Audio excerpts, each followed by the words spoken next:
So, Nina and Tucker, there are two things, two points in anime that I always think about, and when I think about revisiting them, I always get a lot of anxiety about it.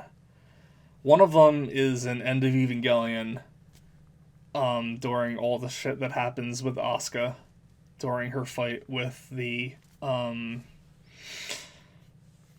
the mass-produced Evas. And the other scene is with Nina and Tucker from Fullmetal Alchemist. Yeah. I was hoping aging like 10 years would have made me a little more ready to revisit this, and I was not. Yeah, it is. I mean, it is one of the most horrifying things. It's horrifying, And it's heartbreaking, it's so much to look at and yeah, listen to specifically. I mean, to those that don't know, I guess like the abridged version of this is Shou Tucker is a state alchemist called the Sun Life Alchemist. He became famous because he made a chimera that can talk. If you don't know what a chimera is when you take like multiple animals or living things and combine them together into something new.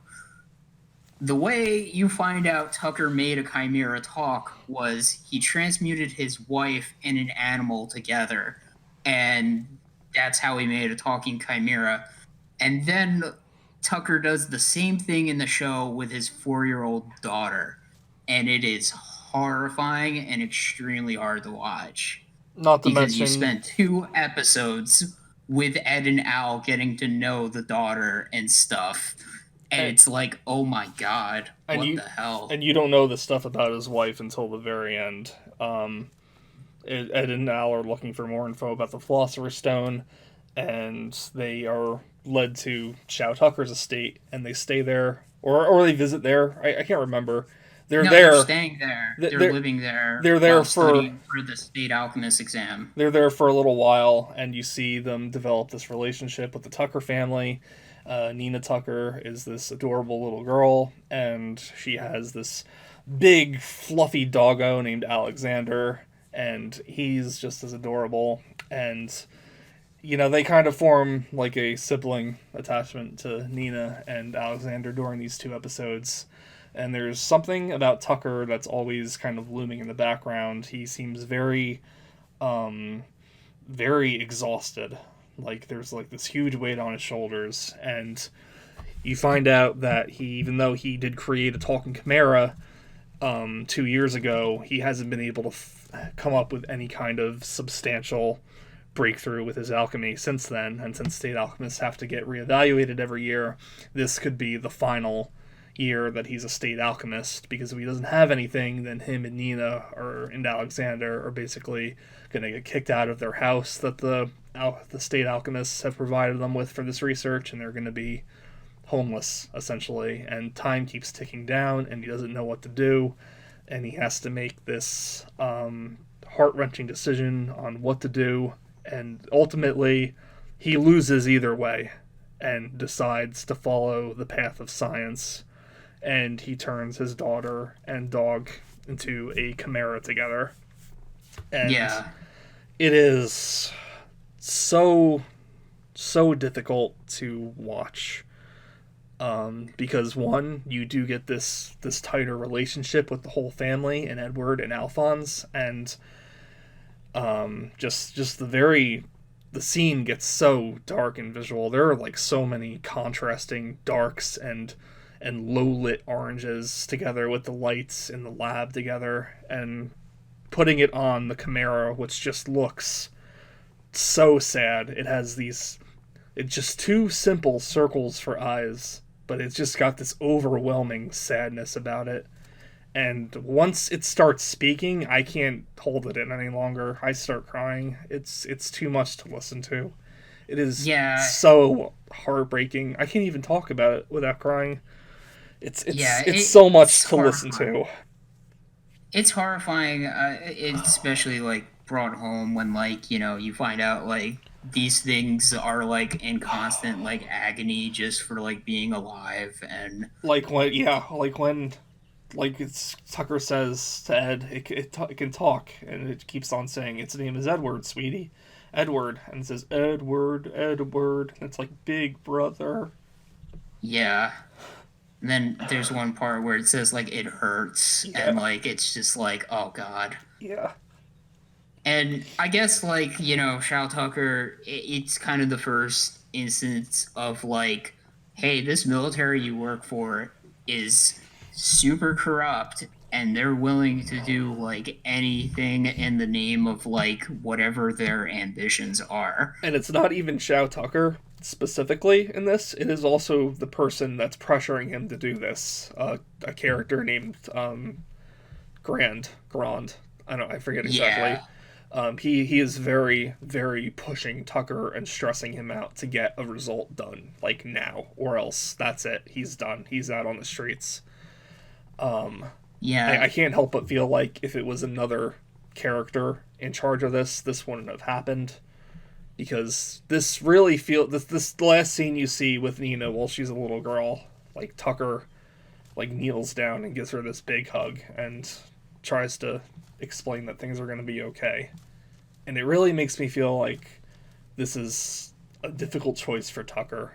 And it kind of sucks that afterwards Tucker kind of like devolves into like this madman. He's like, I just did it for science. You and me are the same, Ed. We did all this for science. Because it's like, yeah. I feel like it was such a difficult decision, and he was never gonna succeed either way in his life because of what had to have happened. Yeah, I don't want it's to even make weirder I don't want that to make he becomes like yeah, he he's a character later on in the show because you find out like he doesn't get executed by the military like you originally thought, and he comes back and he's like this weird like monster man that like is just trying to bring his daughter back to life. which I did like. It did make me feel like, he regrets what he did and he didn't want to do what he did. It made him feel more like a character, a human. But he does end up Yeah, turning himself into a chimera to further study his research because, regardless of what he produced, that information is too valuable to the military because the military wants to mobilize chimeras in their army. And Tucker is, like, essential in that research. So he ends up turning himself into a very freakish chimera. Where he wears like an overcoat and a hat a lot, so a lot of his body is hidden. You can't tell like a good look about what he's become, but his head is completely turned upside down, and he is whispering all the time. It's like he doesn't have like full control of his voice in the process of this, and yeah. You never get like a sense of exactly what he's combined with, except for like many things. And yeah, and he's never really redeemed, but you see him struggle with this, wanting to make up for what he did to his daughter and wanting to advance science and wanting to help the Elric brothers, but he always comes off as like a really gray area character. And I don't want to like make excuses for what he did or anything like that. But I just from a storytelling perspective, I think it's a lot more interesting to kind of see where Tucker was coming from rather than just painting him as like a black and white villain. Because the only time he feels like a black and white villain is when he's telling Ed, don't tell me you wouldn't have done the same thing, Ed. You're a scientist, I'm a scientist. This is all for science. But like everything leading up to the change in Nina and Alexander seemed to be because he was doing all this because he wanted to provide a better life for Nina and Alexander. Like that was the important thing for alchemy to continue this yeah, because I like I said, there's like this feeling of weight on him, and I feel like a big part of that too was because of his decision to turn his wife into that, and he must have had to carry that guilt for so long. In fact, I kind of wish I knew more about that situation. Like, did Tucker turn his wife into a chimera because of science? Was the wife, like, willing to take part in this experiment and it went wrong? Or did, like the story Tucker tells his daughter, his wife got fed up with him and went to go live with her parents. Was the wife just a bitch and Tucker had it with her and he like turned her into Chimera out of like Yeah, it's remorse. very unclear that aspect of that situation, but yeah, it's one of the more, horrific moments of the show. I mean, the show does have like horror elements to it for sure, and this is like the big moment everybody kind of knows the show for is just like, oh my god, like the guy turned his daughter into Chimera. Yeah, and And I guess to larger just kind of Tucker could lead into like talking about like more of the military and how like you find out as the show goes on like how corrupt the military actually is, and they're not really, you know interested in like the goals of the people. It almost seems like, because you find out like this country they live in, Amestria, is always involved in some sort of conflict, and most of the conflicts are in purpose of trying to make a philosopher's stone, which yeah, is also taboo alchemy. yeah, um yeah, it's hard to like go into this because like Tucker is involved in making the philosopher's stone when we get to a part of the show called Laboratory 5.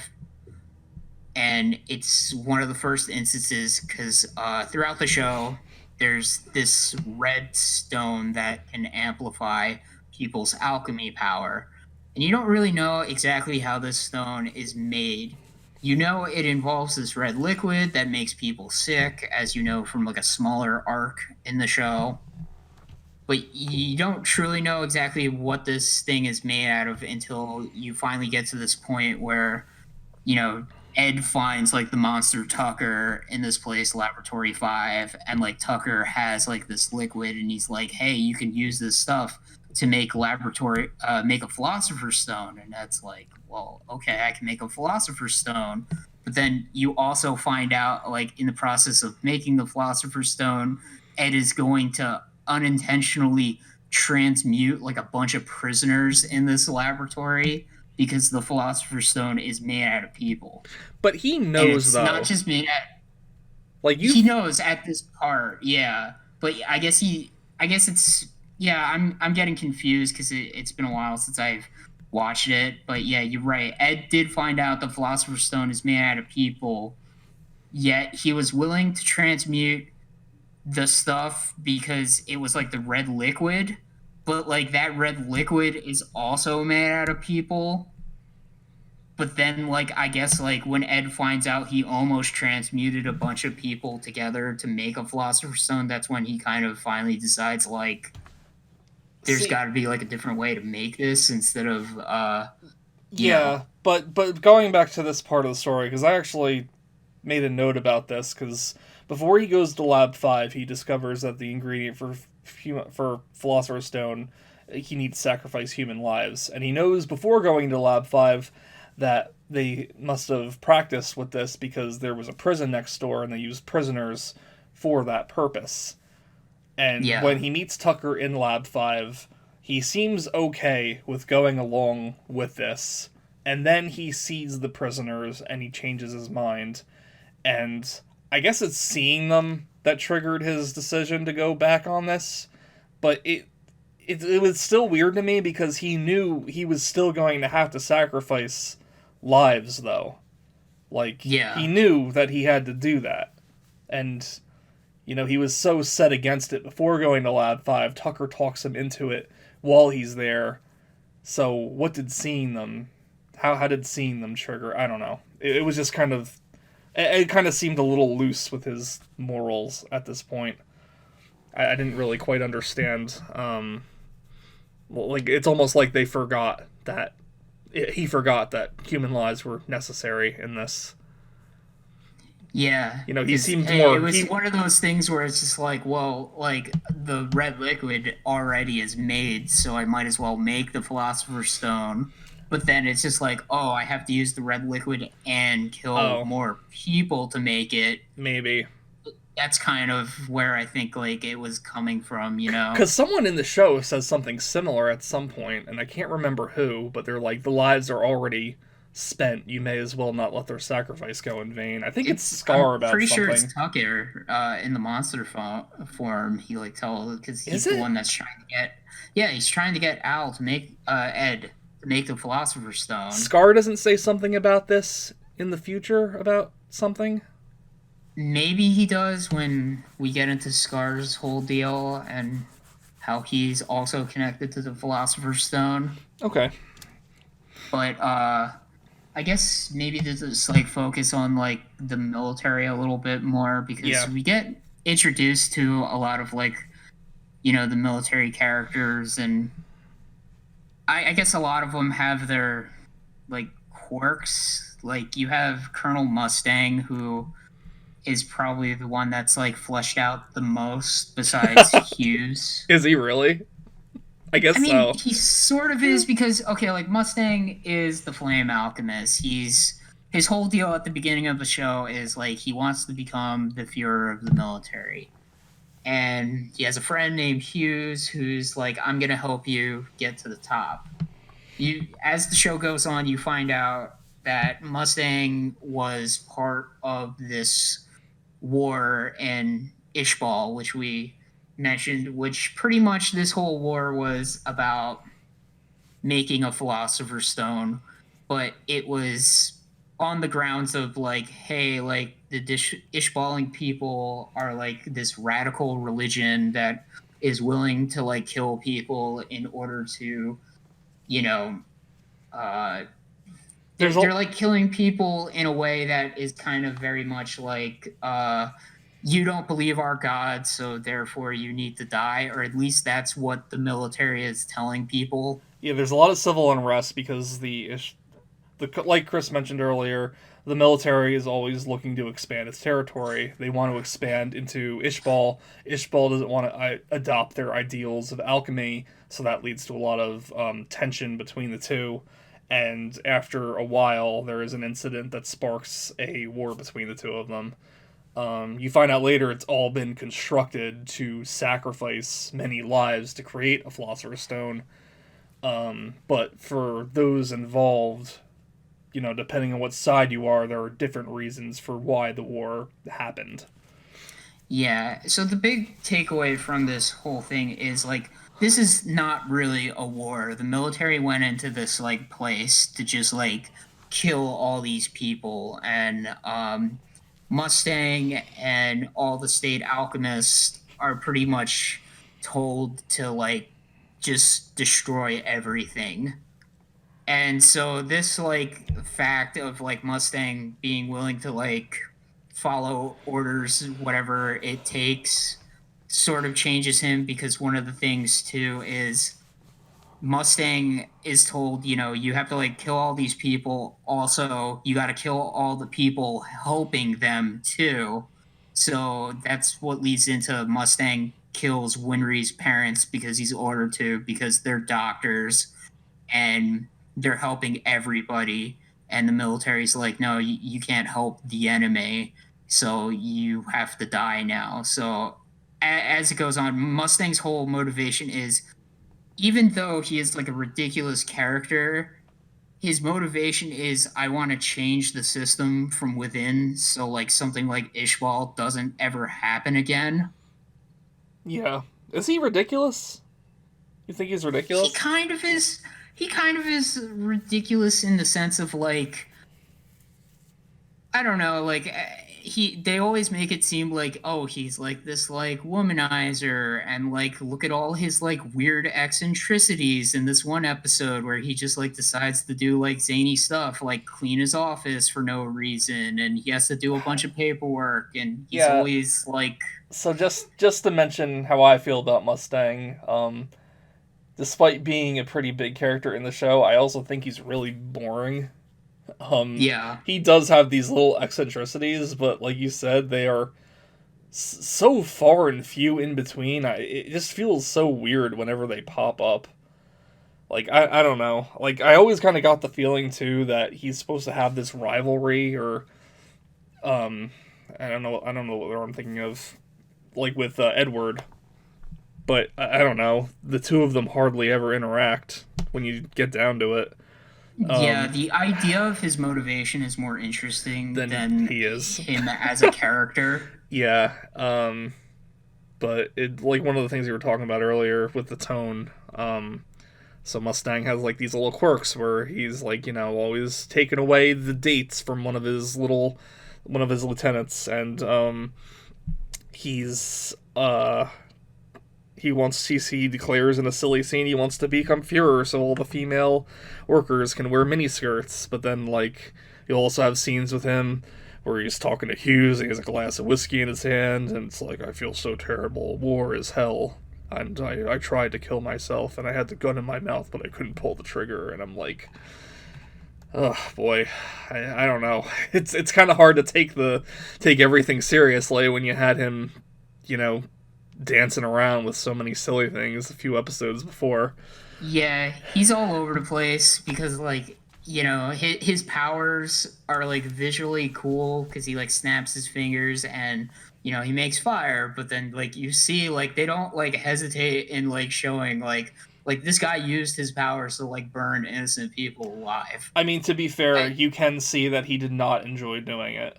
It's not Yeah, like Kimberly, for example, that just like went on out there and like strutted his stuff and just blew everything up while he's laughing maniacally, or Grant, yeah. who Kimberly turned is his like body the until, opposite of Mustang, or like where he's just Grant. like killing is my business and business is booming.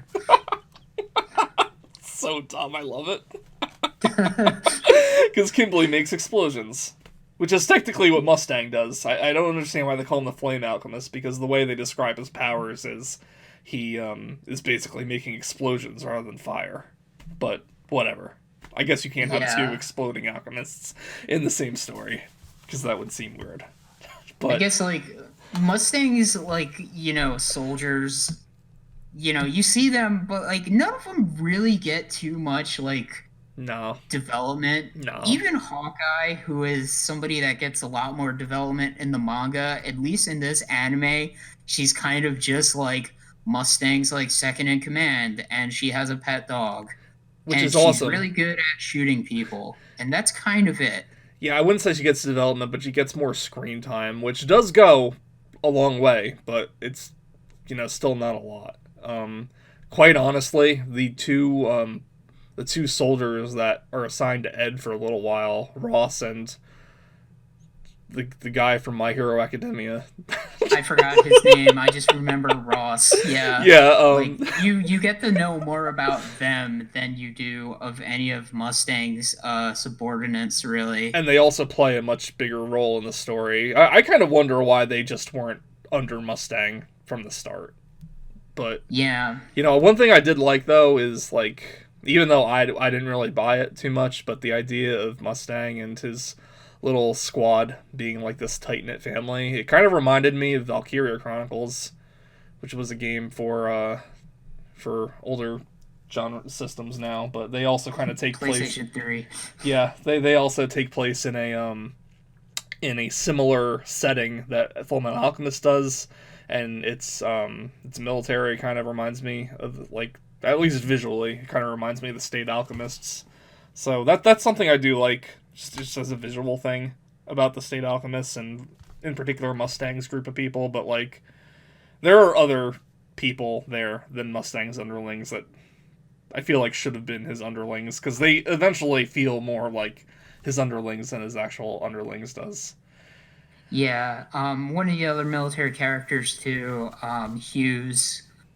I mean, before we talk about Hughes, I think we should briefly mention there is another military character that's fairly important to the show, but he is like also a comedy character with Alex Louise Armstrong, I love who Armstrong. is he's absolutely ridiculous, and it's weird that like he also was with Mustang during Ishbal, like murdering people too, but he's so like over the top. Like he's always taking his shirt off and asking people like, "Do you want to see my beautiful alchemy?" And See, I'm gonna contradict everything I said before then, because the one comedy thing that I did like throughout the whole series was involving Armstrong.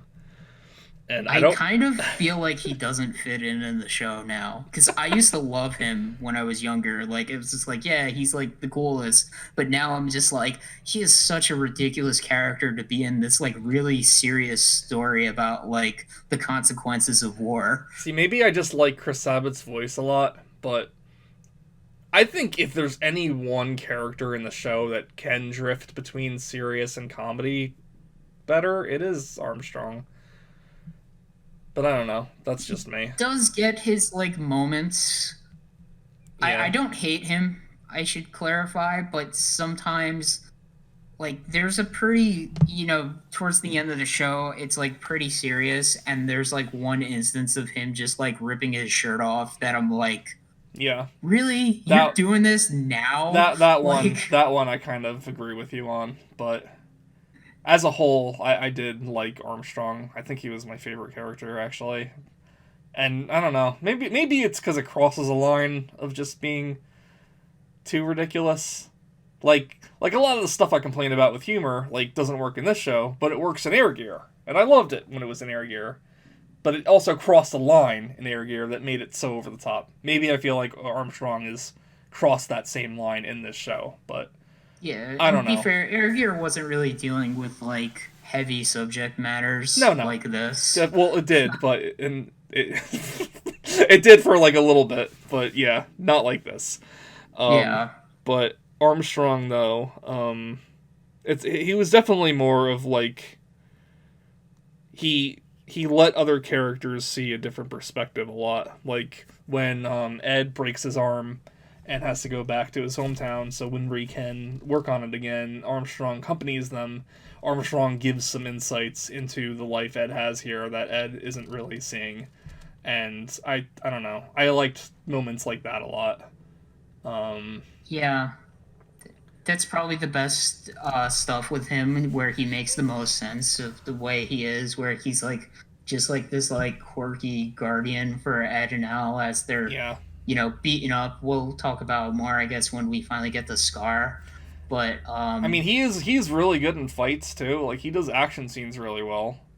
yeah, I kind of like wonder if maybe they planned for more state alchemists with different powers to be good, because it's kind of just Mustang and Armstrong in terms of state alchemists that fight yeah, on the side everybody of else good. is just a regular soldier, So I and kind of feel like maybe Armstrong could have been more well received by you if maybe there were more characters to kind of ground feel more grounded than he is, because when it's just Mustang and Armstrong, it's, I don't know, one's too yeah, serious and one's too silly, and half the he's a time. character that used to work for me when I was younger, but now I don't hate him, but I'm kind of like he just feels very out of place when I watch this now. I'm like, this guy is like too ridiculous for this like pretty serious story going on.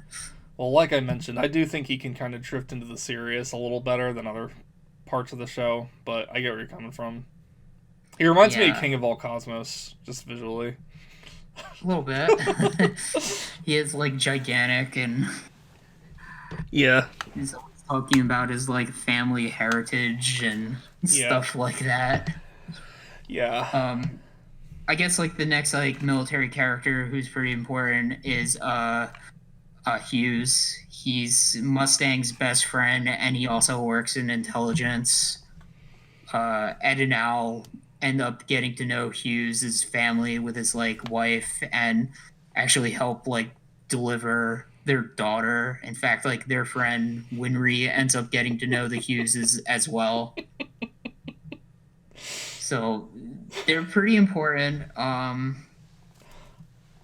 I guess the thing with Hughes is he kind of is the person. Well, he's not kind of. He's the person that he's the person who figures out. Oh my god, like the military is insanely corrupt, and you know, also the Fuhrer is like this inhuman monster called a homunculus, and all these wars we fought in were to make like a philosopher's stone. Which you don't immediately realize when he realizes it. Like Yeah, you see him kind of become aware that of what everything is, but he doesn't outright tell the audience everything. He just kind of reveals that homunculi are working within the military. Yeah. And because of that, he ends up getting killed because of what he found out. And it's a big deal when he dies. It's very weird that the main characters literally do not find out he has been killed until close to the end of the show. I like that, actually. Yeah, it's like one of those things where they were just doing like so many other things that like nobody informed them like, hey, like Hughes is dead Well, it's the same thing until with how Lior, like the stuff that happened after Edenau left Lior, that was withheld from Edenau because they didn't want to burden Edenau with that knowledge. They wanted them to feel like they still had a win. yeah. And I feel like in a similar way, they didn't let Hughes know about it because it was going to distract Ed and Al from what they needed to do too much. Right. Yeah, and then I was wondering if I was going to feel that upset about Hughes' death, because didn't hate him, but he kind of annoyed me too. I think in some of the same ways that you feel about Armstrong now, I kind of feel about Hughes, because he goes back and forth a lot with, oh my god, look at my darling Alicia, isn't she the cutest thing in the world? Okay, so Ed, about this horrible genocide we're discovering. yeah. that Yeah, really very started bipolar and grating on me after a while, so I wasn't particularly sad when Hughes died. He was a likable character, but the thing that got me more was when they were at the funeral and his daughter kept asking their mom why they're burying Daddy, and them trying to explain what death is to her. That was when yeah. I kind of broke down a little bit with the Hughes death thing.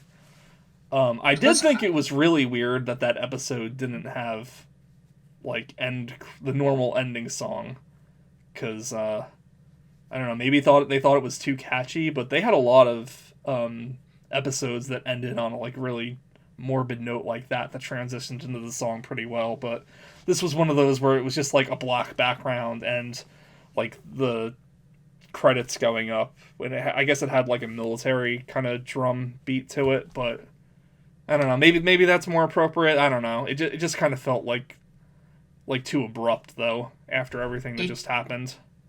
technically it was like the like conclusion of like part one of the show when he dies. I would argue his comedy stuff for me doesn't bother me as much as Armstrong's, just because he's in intelligence, and maybe it's just like head canon. I always like his daughter stuff, especially when he does it at work, is like kind of a front to like make it seem like this guy's not really like a threat. Oh, it is, but it's still annoying for me to listen Yeah. to. It's like the same thing. Like, I don't know if it said it in the show, but when I was reading this last volume of the manga, it was saying that, or maybe it was the character profile book I was looking through, but it said Mustang, his womanizing thing is also a front. Like, his date book is like a front for keeping his alchemy records and stuff like that. Mm. But like either way, it's still, like I said, you go from, yeah, Roy had to kill all those people, and he's been wearing that weight on his shoulders ever since. But isn't Alicia the cutest thing you've ever seen? Oh my god, I've been talking so fast, so much, so high pitched. Yeah. Yeah, I mean, it is one of the moments of like the bipolar nature of the show in the first half for sure. Um, Uh, I don't know what character to go into now, because like I guess we could do Scar before the is Ishballan, before the Homunculus, or whatever you want. Yeah, we can go into the Ishballans next and the Homunculus after that.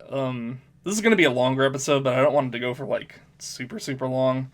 Okay. But before that, is there anything in the military that we're not really?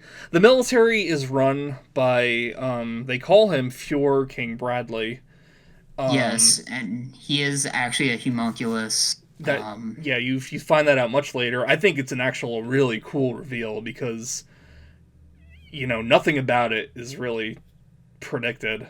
You know, he wears an eye patch, and he's usually like a really friendly guy the entire time. You get a pretty strong sense that his secretary is a homunculus way early on, but you never get the impression like he's working with her, that he knows about it. But when he is revealed and his eye patch is ripped off, and like you can see every homunculus has an Ouroboros tattoo on them somewhere, and you see it's on his eye. That was a really cool reveal for me. That was one. I think that was the first episode that I had ever seen of the show, and it happens just as Al discovers who it is when Bradley kills the person that tells him. Yeah, there's so many characters now that I'm thinking about it that I'm sure we're not gonna like talk about every character. No, it would just be like I said. There is so much to unpack with Fullmetal Alchemist. It's even just organizing what I want to talk about is too much. So Yeah, you're gonna have to forgive us if we miss some people. yeah, because I guess like to just like talk about like Fuhrer King Bradley too. He's interesting because throughout most of the show, you think like, well, maybe the Fuhrer is not really a bad guy, and it's just like everybody around him because you see like other like corrupt military individuals around him throughout the show that are like looking for prestige, like that Grants guy you mentioned before, Mm-hmm. and there's even like aspects of like Mustang and his group kind of working with the Fuhrer and kind of being like the Fuhrer doesn't even know about this stuff, but then like it becomes like you find out like the Fuhrer is actually like you know he knows about everything because he's a homunculus and his nice guy persona is the biggest front ever. I mean, it is I'm not even pretty in terms of him being nice. I'm not always sure it's a front either, because each homunculus is named after one of the seven deadly sins, and they kind of represent each sin. And in this show, King Bradley is pride, and I kind yeah. of feel like maybe it's his prideful nature that allows him to just be so nice to everybody, because deep down he knows that there's nothing anyone can do to take him out. Maybe. I guess like before we really get into the homunculus, we should talk about Scar because he's a pretty major player. Yeah, the only He's other a survivor of Ishbal who has a like crazy tattoo on his arm that allows him to deconstruct anything he like touches, and his goal is to kill State Alchemist to kind of avenge Ishbal, but at the same time, he's also not entirely sure what the deal is with his arm because it was, I guess, like to really get into it. During the Ishbal conflict, Scar had his brother was actually studying alchemy, and the Ishbalan people do have alchemy, even though it's tabooed, and it's called the Grand Arcanum. And it's similar but different than the alchemy that Amestria uses. And his brother was trying to make a Philosopher's Stone, but not to help the Ishbalan people. He was trying to bring back his wife back to life because she died. But I don't know if she died because of the conflict or if it was just natural causes. I forget too. Yeah. But anyway, so Scar's brother figures out something crazy, and he's sort of like almost like in this like weird state when you actually see him. Like he comes out like of his house during the battle, and he's like completely naked and covered in His tattoos. eyes are bulging out, and he's looking up to the sky, and he's like, "God, can you hear me?" Yeah, and you're wondering, what's the deal with him, like, and you find out more what happens in the event, and the way that Scar gets his brother's arm is that alchemist that we mentioned briefly, Kimley. he's killing people in Ishbal. He finds Scar and his brother and the people they're escaping with.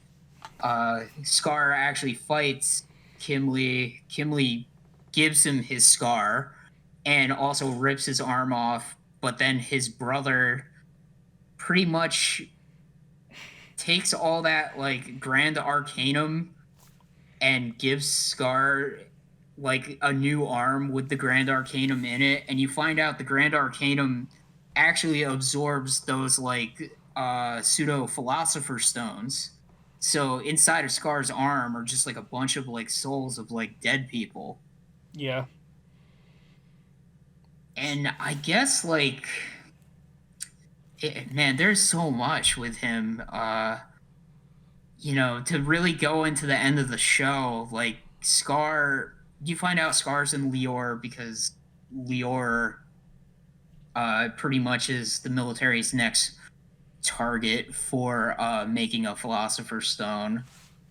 Uh, everything Ed and Al did in Lior pretty much destabilized that region, and the military went in, like, to because you have to talk about it. It's like the person they met in Lior, this girl Rose, you find out was, raped by a bunch of military people, and now she cannot talk because of the trauma, and she also has a child, and it's just like, oh my god, like this is crazy and Again, horrible. the bipolar nature of the show really starts to bother me when you start introducing things like rape in the military and wars.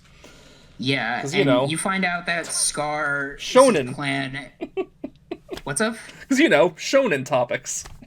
Yeah, you find out Scar's plan in Lior. It like Rose has kind of become like this almost religious leader that they call the Holy Mother, and Scar is, using Rose to get the people on his side, and his plan is he's gonna incite the military to attack Lior so he can lure them into the city and then activate the Grand Arcanum to turn them into a Philosopher's Stone. And he actually succeeds in his plan. It's very hard to talk about this without like really just like start telling what the show's about. But I guess like to really like just be like Scar turns Alphonse into the Philosopher's Stone, which will lead into the Homunculus stuff. But I don't know what else I could say about Scar beyond his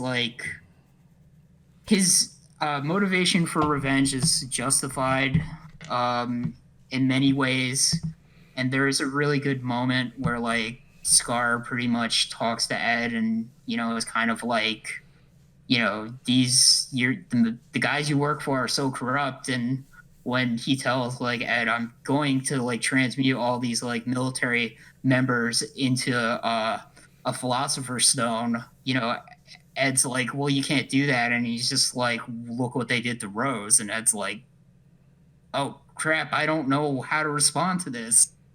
Like, it's crazy. Well, yeah, Ed, just sit on down and tell everyone what a human being's made out of. Yeah. That's the kind of thing, like, I'm not happy what happened, but I am, for as annoyed with Ed as I was in those first two episodes, I do like that they kind of readdress that what he did had consequences, and Yeah. maybe he shouldn't be the rash little shit he used to be. Yeah, definitely. One thing I wanted to draw some kind of parallel to, or at least ask your opinion. So Ishballans are always described within the show as having dark skin and red eyes, and I'm not sure exactly what region it's supposed to be, but since if you would compare the military to maybe Europe, or in some ways Nazis, would you compare the Ishballans to a Middle Eastern society, maybe? It definitely is, just because of the religious nature of, their Yeah. god, and, the fact that they live in, like, a deserty area. They're definitely, you know, supposed to be something like, Middle Eastern, like Arabian, or, Yeah, I'm trying to think of because like some sort of like displaced people. I mean, if you really want to get like really like political, I guess like in some ways that you could like argue they're kind of like a analog for like maybe like something like Armenians or Palestinians or something like that. But the movie kind of gave me the impression that the real world equivalent was supposed to be something like gypsies. And since the yeah, Ishballans are always moving around from shelter to shelter, because the state alchemists, keep destroying their homes, that kind of made sense to me too. yeah, Since that's gypsies a are good point. traveling nomads, and that's kind of what the Ishballans feel like after all that's happened to them. I should note that the Ishballan people as a whole aren't represented by like Scar's actions. In fact, Scar meets up with his former teacher at several points, and his teacher, while never stopping what Scar does, always warns Scar if he keeps following the path he's following, he's nothing but tragedy is going to fall upon him. I Yeah, kind of Scar's interesting because he holds his ideals very close to his heart, so much so that he's willing to go against them so that his people can continue holding those ideals. He's a martyr in like not a self-pitying way. He's like, I guess, what the original way of a martyr was supposed to be. yeah, he knows exactly what he's doing and like why he's doing it, and In some ways I he's would not even seeking a reward for what he's doing. Like he knows what he's doing is bad and it goes against, the God he believes in. But in some ways, when I was mentioning earlier that I always thought there was supposed to be some kind of parallel connection between Ed and Mustang, but it never really worked for me. I feel like it's more there with Ed and Scar, because Ed is also going against his teachings, like alchemy. He's pursuing something that he's not supposed to be pursuing. He's done things that he's not supposed to do, but it's in pursuit of a better life. And I feel like Scar kind of indirectly passes this knowledge on when he has interactions with Alphonse throughout several times in the show. yeah, because Scar's whole thing is like, I have to do this so my people can finally have peace and be able to live. Yeah, Like that's kind of his whole motivation for everything he's been doing. yeah. And he doesn't take like he'll even sign up with the homunculi knowing that they're gonna do worse because it can immediately help the Ishballans. Yeah, and I guess finally talk about the homunculus. Um, Yeah, the homunculi are my favorite part of the show. I've always been really interested in them. I like the idea that they're based on the seven deadly sins, and it's very at least when I was watching the show for the first time, it was very fun to see. All right, there's going to be seven of them, and now it's a matter of discovering who each one is. yeah, It's and kind of like Bleach with the captains. It's like there's 13 of them. It's like when are we gonna see each one? Or there was another show recently too that I can't remember off the top of my Samurai 7. It's like there's gonna be seven of them. It's like which one is gonna be the next member? It's just kind of exciting to see like the reveal of who's the next homunculi gonna be, and it starts off pretty yeah, easy. In the very beginning of the show, the people behind the incidents in Lior were Lust and Gluttony. Lust is oof. Lust is something else, all right. And Gluttony is this yeah, Ziggy looking character, but he's also a little horrifying at the same time. That's another character, at least from a visual standpoint, I feel like kind of blends two different types of feelings together. Because yeah, he looks like Ziggy. It's weird. It's stupid. He kind of looks like a gorilla because his body's small and his arms are so freaking muscular and long. It's like he's gonna walk around like a gorilla, but like he also gets this face that's so terrifying sometimes when he's about to eat people. yeah.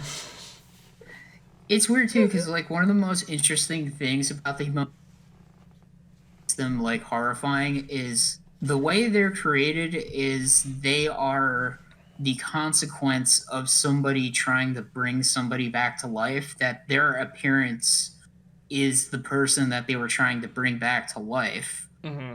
They Um, have a vague sense of who they were in the previous life sometimes, but never a complete identity. So, for example, Lust was created out of Scar's brother trying to bring his lover back to life. You know, you'll see in yeah, flashbacks, Scar's lover is just basically a Tanner version of Lust.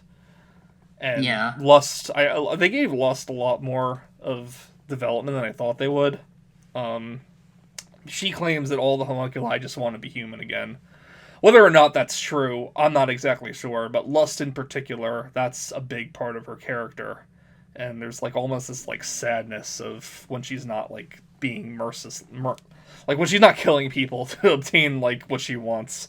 You can kind of like yeah. see like she just wants to be human and that's it. Like she even ends up teaming up with Edward at the end and betraying the homunculi because she wants to just stop all this and live like a healthy life. And many of the homunculi kind of follow a similar route. The only two I think that we don't really, well, maybe I don't know. There's a few that you know. For You example, spend a lot more time with like Lust.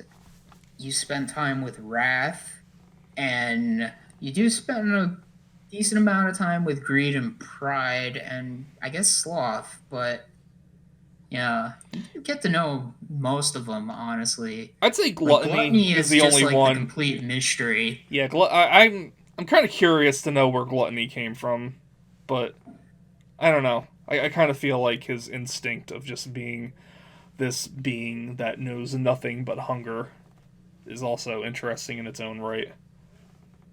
But when you put him next Yeah. to all the other ones, yeah, he doesn't exactly have a whole lot of development. Um, there's Envy. Envy used to be my favorite. Now I'm not so sure. I really liked Envy's design when I was a teenager. Now I'm like, I don't know. I used to really like the hair a lot. Now I'm just kind of like, is it hair? Because it kind of just looks like a bunch of long needles. Like I know spiky anime hair is always the kind of like joke, but I don't know. These really just look like spiky strands, and I'm even wondering sometimes, is it even hair? Yeah, it's weird. Envy is like he he's kind of the more or less kind of their he seems the most in charge out of the homunculus because he can shapeshift and He's the oldest one too. yeah, he's the one that has been around for a while. He definitely seems also, at least when it comes to the show, he's possibly the most powerful homunculus too. Maybe, not sure. Um, It's weird talking about power with homunculi because it's not like when you think of other shonen shows and like powerful characters, it's not the same thing in Fullmetal Alchemist. It feels yeah, like there definitely is a lot more balance in between fights in Fullmetal Alchemist. Not to diminish the homunculi strength because they can get shot in the head, they can get torn apart, but because they have all of those pseudo philosopher stones inside of them, they can keep regenerating and keep coming back from the dead. yeah. Um, I would say the biggest thing with the envy, and it doesn't really get explored too much, is like from the very beginning of the show, for whatever reason, envy has a hatred towards Ed and Al. It's more towards Ed than Al too. You do find out later on that Envy was, I guess he's technically their brother because their father, which I guess we'll talk about sooner or later, is a immortal zombie man. yeah, so Ed's Uh, father left them when they were young. It was kind of too young for Al to remember, but Ed remembers, and Ed hates him. And that's all you really know for most of the show, and then he comes back towards the very end for some plot stuff, and you find out that Envy is a child between or is came from a child between Hohenheim, Ed's father, and the I guess the leader of the homunculi, Dante. which, as a side note, I also love that she's named Dante. It's weird because it's a male name, but considering they're all seven deadly sins, it feels kind of appropriate having Dante to be um, the leader of them all because of Dante's Inferno. Yeah, I guess the only other option they could have gone with is like Lilith, but they're like, oh, that's so cliched. Like, so they went with Dante. Um, but Envy, yeah, Envy was. You find out late that Envy is like Ed's half brother, which I thought was a really cool twist. You even see Yeah, Envy go back to their. It's weird because Envy, when Envy's introduced, he says that I think he says that he doesn't even remember what he originally looked like because he shapeshifts so often. But then you clearly yeah, see at the end that, oh, you do know because you go back to how you used to look, and it's like a super pretty boy version of Edward. yeah. He looks a lot like Hoenheim. Like when I saw that, I think of Dragon Ball Abridged and Goku saying, "Wow, you did not warn me he was this pretty." So handsome. Handsome, Um, yeah. Um, and I guess before, like, Envy. I don't know if I could say too much about Envy besides like he's just kind of an antagonist. he's like I mentioned, he was my favorite character. I really liked the design of him when I was younger. Now, I mean, nothing really against him. I just the hair is just kind of weird to me because it's just so needly. But I do like Envy a lot at the end because Envy, like you mentioned, is usually in control. And when Ed and Al and Hohenheim are all brought up, he kind of shows why he's called Envy. And there's this scene I love where Dante reveals that she's already gotten rid of Hohenheim, and Envy's so pissed off because he wanted to do it, and he just keeps slamming the ground, and like these giant craters just start opening up. And Yeah, for a character named after jealousy, I thought that was pretty cool. Um, yeah. I guess like some of the other homunculus too that are important to the plot. Wrath is a whole like thing. Honestly, I don't know how long. I could talk probably pretty long with about Wrath, Here, I'll just I'll try because. to sum up Wrath then. So Yeah, so two characters we haven't mentioned yet are Izumi Kurios and her husband. They were Ed and Al's teachers when they were younger for alchemy and martial arts, I guess. They are referred to. She's referenced several times before she's actually brought into the picture, and you find out that she lost her child, and she also tried to do a human transmutation to bring it back to life, and it worked not the way she wanted it to, and I guess she left it in the jungle where she performed it, and that child grew up to be Wrath, and Wrath. Well, no, I guess she gave it back to the gate, which we'll talk yeah, about for the very end. But Wrath's whole thing is it's her child. When they find Wrath isn't really an awoken homunculus yet, but you know that something's off with him because he's like a feral child, and he also has Ed's leg and arm. And one thing homunculus can't do is alchemy, and that's why they need to manipulate everyone into making a philosopher's stone for them. And Wrath can do alchemy because he has its leg and arm. And Envy gets a hold of Wrath and feeds him, kind of force feeds him a bunch of pseudo philosopher stones, and that turns Wrath into a full blown homunculus. And Wrath yeah, is, like his name suggests, always pretty mad because he knows that he was given up by his mother, and he knows that he wants the rest of Ed's body since he already has some of it already. And he's a little kid, and he's very emotional and wrathful. yeah. And one thing that's interesting too with Wrath is he ends up getting attached to the one homunculus Sloth, which is the homunculus Ed and Al made. So Sloth looks like their mom. She is the Fuhrer's assistant. She has the power to turn herself into like water. All the stuff with like Sloth is interesting because Sloth has the memories of being Ed and Al's mom, but like doesn't want anything to do with them, and like her whole motivation is she wants to get the Philosopher's Stones so she doesn't remember being a mother, so she can finally be her own person, which is kind of very different than like lust. And it's kind of weird because, first of all, when you find out that Sloth is who she is, and she gets rid of um, her professional attire and adopts her homunculi attire, she kind of looks like Lust, just not as Yeah. fancy hair. But she also is playing this mother role to Wrath, and it's kind of weird because she wants to forget that part of her life where she was a mother, but she's completely embracing Wrath. And it's weird because like they have like this weird codependent relationship where Sloth's maternal instincts come out with Wrath, and Wrath, despite how he behaves, still wants a mother, and he looks for that mother in Sloth.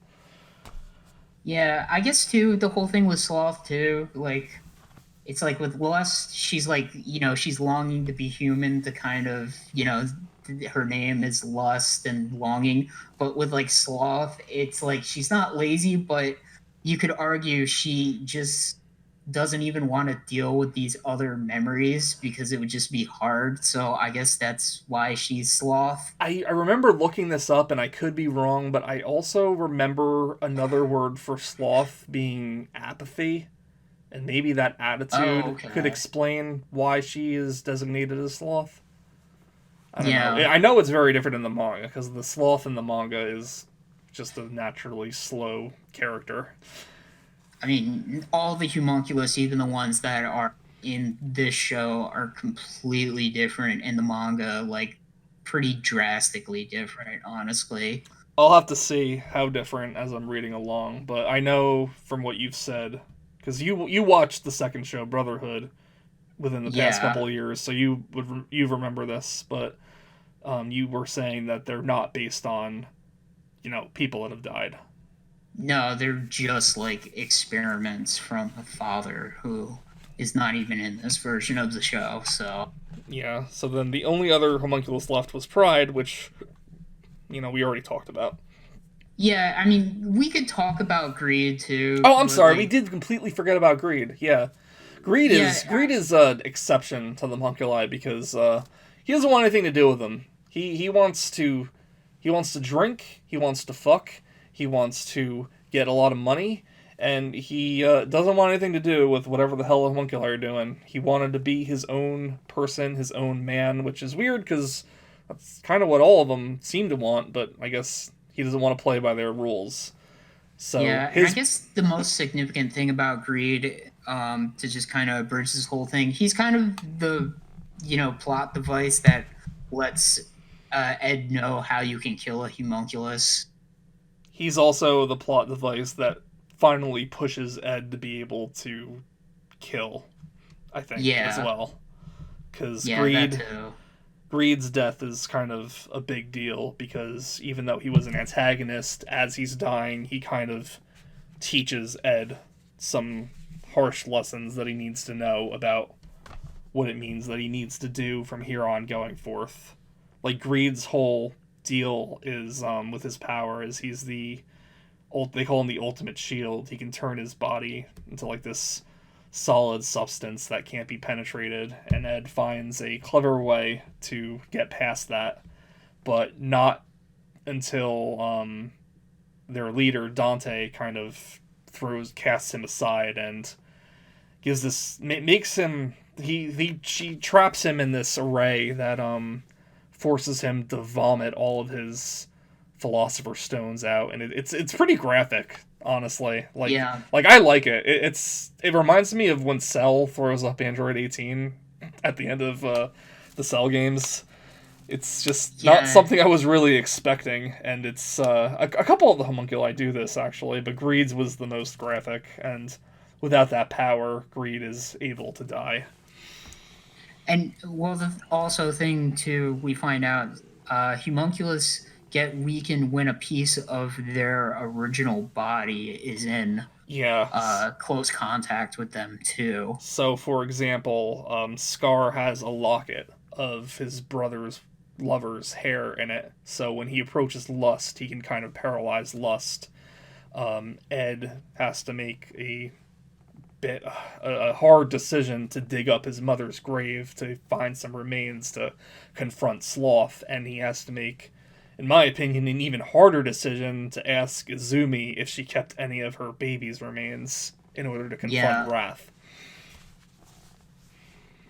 Yeah, And then one of the most like horrifying ones is the way the Fuhrer is his remains situation, because the Fuhrer, you find out he is a homunculus based off of a human, but he's more of an experiment than the other ones because he can actually age. yeah, he And he he is the most like a human out of all the homunculi. Yeah, and he has an adopted son, and he gives his son like the key to the safe that has his human remains in it. And you know what? It's kind of sweet too, that whole exchange. Like up until he eventually starts choking his son because of what he did. Like he acted like a pretty nice father. Yeah, yeah. At first, you're like, maybe he's not like that bad, and like Mustang's trying to like defeat Pride, and they're fighting, and the son actually came back because he's like, oh, I forgot your treasure, and he has like the remains of Bradley in his bag and paralyzes Bradley, and that's the way Mustang's able to defeat Bradley. But like that whole like scenario, it's just like, Jesus, this show is so dark and bleak. Like, oh my goodness, like the little kid causes his father's death, and then his father tries to choke him when he's dying, and it's just like, damn, Fullmetal Alchemist, were you always this dark? Like, Yeah, and I always have reservations about calling things dark because like I don't know. It always makes me remind me of like being a teenager trying to like impress adults around me about how mature something is. And I try to like rationalize, well, like there are darker shows than this, but like again, with how the tone of the show keeps flipping back and forth, it really does catch you by surprise a lot, especially if you've never seen it before, or if you're like you and me that it's been so long you just forgot so much about it. I guess yeah, too the last time we even looked at Full Metal Alchemist was you with Brotherhood and me reading the manga, and like I said earlier, so from the 3 volumes I've read of the manga so far about rereading it, it doesn't have that same emotional weight that the show did. So maybe they're it's just very, lighter in tone altogether. yeah. There is there is darkness in the original manga, but it's different, and it does not feel as heavy as the show, Yeah. for sure. And because I don't feel Uh, like there's another time I'm gonna say it, I think one of the reasons too is because the music is so good in the show. The music really drives home a lot of the emotional impact in the show. It's a really good soundtrack.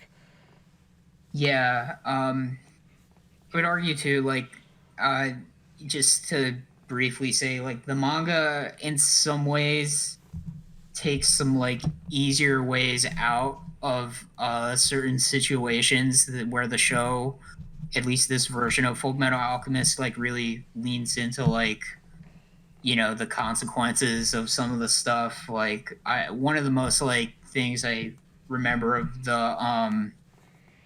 the manga compared to this anime is uh the whole homunculus being people that were like brought back to life thing is not a thing in the manga at all.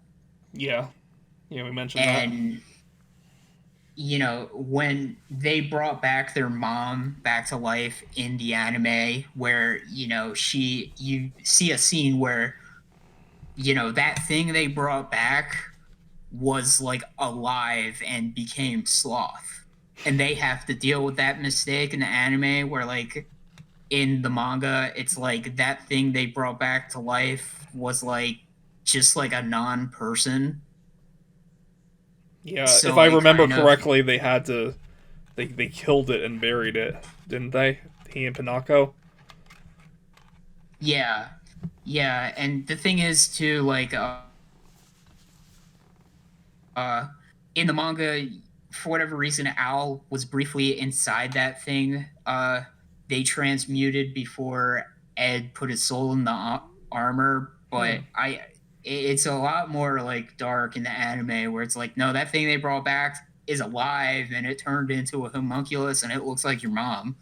Hmm. Like the thing with Azumi's baby is like, yeah, that thing you brought back to life is like nothing. So you didn't actually bring back your dead baby to life and turn him into a monster. You mean in the manga? Yeah, in the manga, Okay. yeah.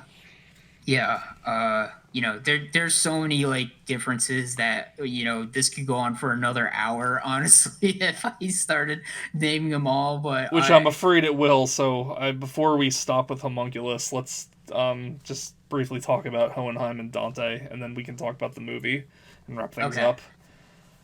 So all the homunculi are being led by a character named Dante, who is a woman, and that kind of confused me because, like I said, Dante's a male name. But Dante has lived for hundreds of years by transferring her body, or her, I guess, her soul to different bodies. yeah, And when you meet her, she's originally Azumi's teacher, and she's like this old woman, and she has this little assistant that's studying with her. And then when Greed and Ed have their fight, Ed stumbles upon Dante's dead body with Greed in the room, and Greed kind of pretends that, he doesn't reveal that he didn't kill Dante. He kind of like leaves it up to Ed as like, who cares, because Greed is ready to die. And you find out later that Dante's assistant, Lyra, has who was actually in an earlier episode at the very beginning of the series. So you're yeah, like, oh, Lyra, like she was like way back at the beginning of the show. It's like, oh, that's kind of a cool callback, and they then it's they like, do a lot of oh cool no, callbacks. They bring a lot of minor characters back. So I did like that. But she's who is currently being host to Dante's soul. So she is kind of manipulating Rose to have that whole Ishbal Philosopher's Stone thing be made, and she I guess her whole goal really is just to live forever and keep swapping bodies. yeah. But here's the thing: every time she does it, she can stay in that body less and less. And Hohenheim, Ed's father, I don't know if he does the same thing, but No, he he does, but he didn't want to switch bodies after he met Trisha. fell in love with Ed and Al's mom. Yeah, But so he left because he's rotting, because yeah, they're zombie people. yeah, so Dante wants Hohenheim back with her, and Hohenheim's like, "No, man, did you see Trisha? She's a total milf." And then Dante's like, "Well, fuck you," and then sends him to London. More on that in a second. Yeah, it's weird. uh, There's a lot of like creepy stuff with like Dante and Hohenheim. Like one thing that's like brought up is like they wear like really heavy cologne and perfume to cover up like the smell of their rotting bodies. Like Ed kind of first realizes something's up with Lyra because he's just like that smell, like are you, and she's like, oh, I'm just wearing perfume, but Ed's like, it's like the smell my father had, I love and that actually because when he approaches Lyra about it, he doesn't know she's Dante yet, and they're in the middle of the whole Ishbal situation. And I had kind of thought it was just kind of referencing, why are you so dressed up when all these other people are dressed in rags and probably haven't bathed in days? And it was just something completely different. And I don't know, that caught me by surprise. I like that. Um, but yeah, so um Dante just kind of I wants guess the biggest thing is like, oh, go on. Dante just kind of wants to live forever, and that's kind of like the whole. It's a little anticlimactic, I guess, because that's like the whole big thing about the homunculi. They work for Dante, and they have their own side projects of wanting to become human, or in Envy's case, he just wants to just fucking kill Hohenheim. But Yeah, that's where the show kind of ends up. They have Ed has some fights with homunculi at the very end with Dante kind of onlooking. Edward gets killed, and he wakes up in London Is it London? He wakes up in Europe somewhere Yeah, well, and I guess the meets. biggest thing we shouldn't gloss over is when Dante and Hohenheim confront each other. It's kind of like okay, like Hohenheim, like what have you been doing? Like, why did you leave your wife and stuff? And this version of Hohenheim, he's just like, I left my wife because like I didn't want her to see me like rot. Um, which is kind of like okay, like but like he wasn't I don't know if he was trying to figure out how to make himself like a person or what. It's really vague. But while Dante and Hohenheim haven't had any contact with each other for like years, you find out like Dante's just like, well, when you were playing house for years, I found out what's on the other side of the gate. And you find out on the other side of the gate in this version of Full Metal Alchemist is pretty much like a version of our world that is also in the early 20th century after World War One, like directly after World War One. It's like 1920. And so, just to clarify, the gate is kind of like a giant doorway that I guess kind of represents the ultimate truth of alchemy. And when you get too close to the ultimate truth, the gate takes something from you. So, like when you try to do human transmutation, like Ed and Al did, that's how they lost their bodies, because there are these little creatures living in the gate that just kind of take from you for equivalent exchange. But on the other side of Yeah. that gate is this world, because I guess in the process of equivalent exchange, dead souls from our world are used as, I guess, fuel for what happens with alchemy here. And then I guess maybe it's implied vice versa. Maybe the dead souls in Ed and Al's world are used to produce like the scientific advancements in that world or something. I'm not sure. It's never clear on that part, but the point is souls from our world are used to fuel alchemy. Yeah, and just the the Gate of Truth is completely different in the manga. Like there's no entity of truth in this version. It's just there's the Gate of Truth. You sacrifice a piece of yourself to obtain like knowledge, but it's weird because it almost doesn't make sense in this version that there's another world on the other side of the Gate of Truth. Because Yeah, in the manga, it explains it better. It's like truth is this like God that like will like tell you something if you give up a piece of yourself, and that's why you can do alchemy without a transmutation circle. In this version, it just like because you've seen the Gate of Truth, you just obtain some sort of knowledge, and then you can just do alchemy without a transmutation circle just because. yeah.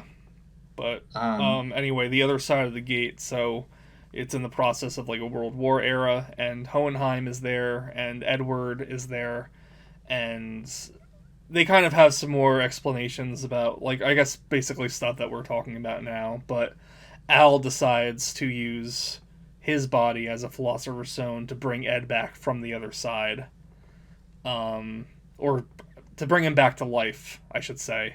But yeah. Al's going to die in the process, or something like that. So when Ed reawakens and understands what happens, I guess with his newfound knowledge of passing through the gate, he's going to throw himself back to the other side of the gate again, so Al can come back, and this time he is back in his original body.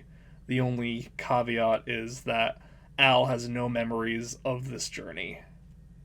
He's And he's basically, also like the same age he was yeah, too. he's basically how he was before he got put into the suit of armor. And the show ends with just wrapping everything up between characters, and Ed is in Europe, and he's gonna study like rockets and stuff, because he thinks maybe he can use like space travel to go back through the gate. And then Al is also looking for a way to bring Ed back through the gate as well, to be reunited. And there's this nice little speech by Al, basically saying the same thing every episode begins with, about explaining about equivalent exchange. And then it extends to say, even though there are so many truths out there that kind of contradict us and the world isn't this black and white, it is still a principle I like to believe in. Because alchemy, it's not explained that well in the show itself, but alchemy is kind of like a martial art in the sense of you're trying to study a way of life. And I guess Yeah, that's kind of what it there's was a trying whole to. questioning of equivalent exchange too towards the end of the show with like Dante, Yeah, and saying they that they like bring up really good points, and it's something I personally agree with Al about, where it's like, even though there are contradictions, even though it's not what we thought it was, I still like to believe in the same fundamental principles. And I do too. Like, I know it doesn't always work out, but I like to believe that if you're a good person and you do good things will happen to you and bad things will happen to bad people. I believe in karma, and I know it's not based on anything, and I know it's not always true, but it does help me live the kind of life I want to lead. It makes me want to do things to be a good person. right.